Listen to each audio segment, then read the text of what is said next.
in Ohio. I came to Boston to start a new job. When I got here, it was given to someone else and they didn't tell me. So now I'm staying in a homeless shelter. I've been looking for work since November. And I've come close several times, but they usually want someone younger and probably non-black, but I don't know about that. I can't definitely...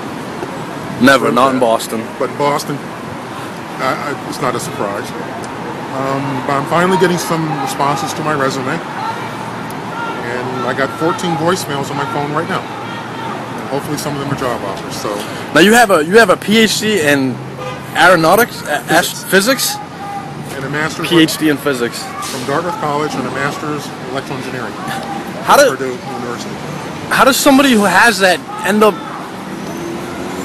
It's blowing me away. Dartmouth. It was the sacrifice I did to take care of my parents. And one of the problems was when my father died, my house was going to be foreclosed. So I had to liquidate everything I owned to save the house because my mother had Alzheimer's. And the last thing she needed was to buy a new home or find a new place, but she didn't know where she was at the time anyway. So I said, they paid my way through school. If it takes 10 years, I'm going to make their final years safe and comfortable. So I sacrificed everything I had. All my electronic stuff, my car, all my savings, and I paid off the house. So when I settled their estate, when they passed on and they sold the estate, I was set to go back to work. Then the economy tanked. And that's what happens.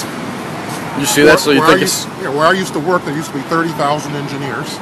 I worked for Lockheed in California. Now there's 3,000. So where are they going? Boeing's laid off, Norfolk laid off. So where do we go? I had a friend who worked for NASA in Texas. He got laid off too. Yeah. I applied for a NASA contract and I was in Cleveland. And then the contract was canceled. That was like 3 months ago. So it's just simply bad luck. And when you have no money, it's very difficult to start over. Yeah, it is. And frankly, staying at the shelter has been an experience I don't want to repeat ever in my life. For a lot of people too. So I'm hoping to find something very, very soon. And I've gotten some contacts. So I'm very hopeful. I knew it was going to be tough in the winter. No one hardly hires in the winter. And now that warm weather's coming, things are beginning to happen. But it's frustrating. I had a position here teaching at a school near Northeastern, teaching mathematics for 6 months, or 4 months. They only offered $1,000 for the 4 months. You can't live off of that. Another company in San Francisco begged me to come out there, a startup company. They're developing a product, which is great. And I've done that before.